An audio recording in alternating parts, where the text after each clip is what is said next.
My family sent me to the Apha King's palace with the other Omegas, like cattle to slaughter. They said no woman leaves his bed alive. I swore I would survive, until the sharp-eyed woman looked down the line, stopped on me, and said, "Take her first. You should be grateful to us." My father's voice said, bringing me out of my thoughts. "Grateful?" I couldn't help but scoff as my eyes met his. "Why? Why do you hate me so much?" I whispered, my chest squeezing in pain. "Oh please, stop with the drama, take a look at yourself, would you love you if you were you?" My sister Rosella asked, and my mother chuckled like it was funny. "You're sending me to die and you're laughing about it?" I asked, my chest boiling in anger. "We are giving you redemption from your pathetic life. You've done nothing but disgrace us as a family. We are only doing what's best for our family." My mother finally said, looking at me with disdain. "What about me? What's best for me?" I asked, and my father took a threatening step towards me. "You ungrateful child, you should be happy we kept you alive. What gives you the right to think you can question us?" My father boomed in anger, and that made something in me snap. "I am your daughter. I am your daughter, and you've done nothing but hate me for 22 years. What have I ever done to you?" I yelled in anger, and I didn't see it coming when his hand landed on my face with a hard slap. "How dare you? How dare you raise your voice at me?" My eyes burned. My mouth wobbled, but I refused to let the tears fall. "Have you looked at yourself in the mirror? Do you know how disgusting and ugly you look?" He sneered. "And you had to G come through my bloodline. Do you know how embarrassing that is? And as if that wasn't enough humiliation, you don't have G wolf." Father, my sister said in her overly sweet voice. "Don't let her upset you, she's not worth it. If only you were like your sister.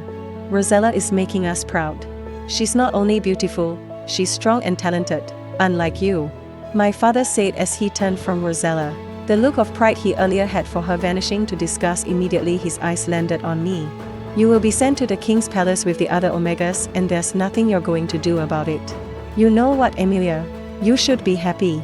You get to die in the king's bed.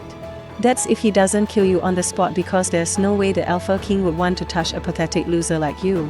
You all are going to regret this," I said as I clenched my hands tightly, drawing blood.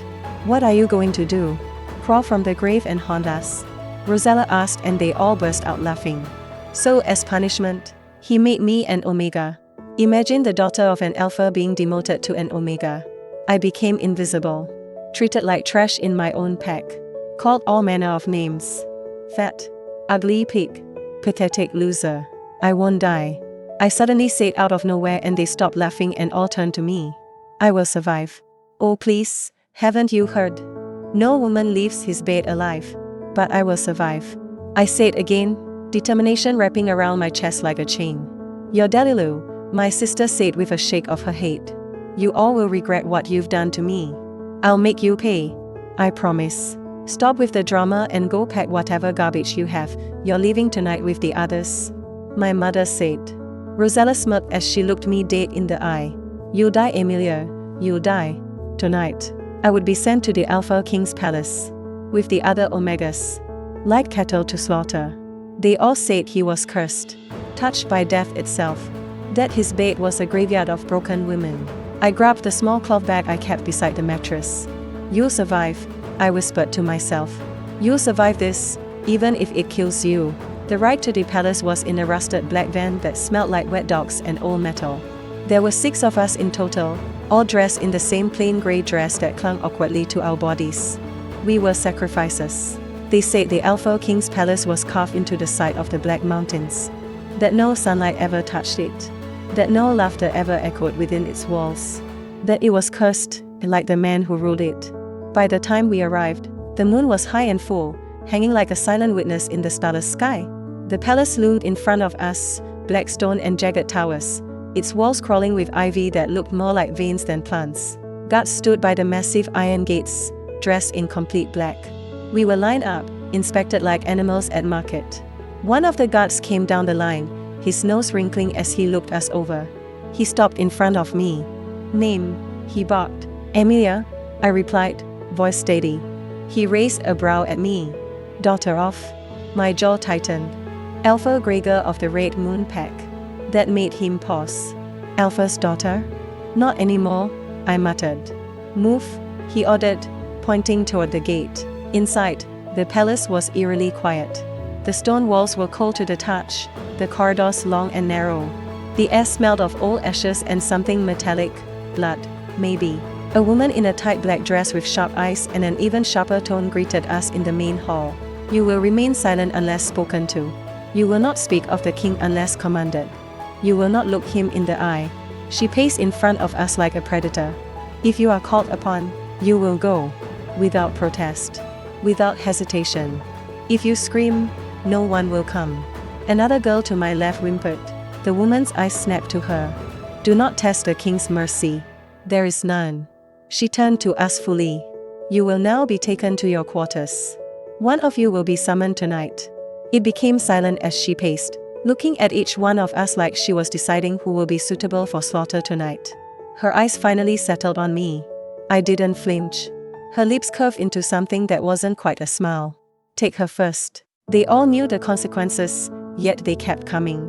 Some as a sacrifice, others willingly. But whether as a sacrifice or willingly, they all met the same fate. Death. My bait is a death sentence. A place where no woman has ever been strong enough to survive. I am a monster. The most powerful and feared Alpha King to ever exist. Mercy is a word that died in my world a long time ago. Buried beneath the screams of women who thought they could cure me. The sound of my chamber doors opening brought me out of my thoughts, but I didn't turn. Your Majesty, my beta's voice reached my ears. What is it? I asked, still not turning to him. We've prepared the women for tonight, he said, and I couldn't help but scoff. Send them in, I said as I slowly turned to him. We both know how this will end. Minutes later he returned with a woman.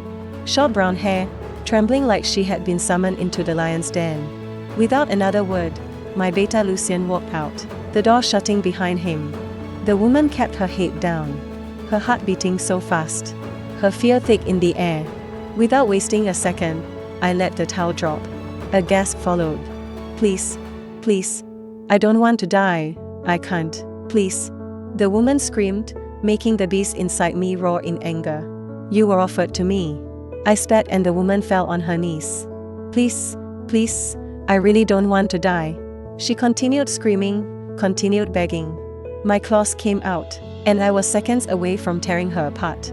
Lucien, come take her out of my sight, I growled. I rested my head against the wall, breathing hard when I heard the sound of the door opening. Lucien, that's enough. I can help you, my king. A soft, seductive voice reached my ears, and I quickly turned to be met with a green-eyed girl with blonde hair. I heard the other sore loser screaming, I'm not like her, she whispered as she let the robe covering her body fall to the ground.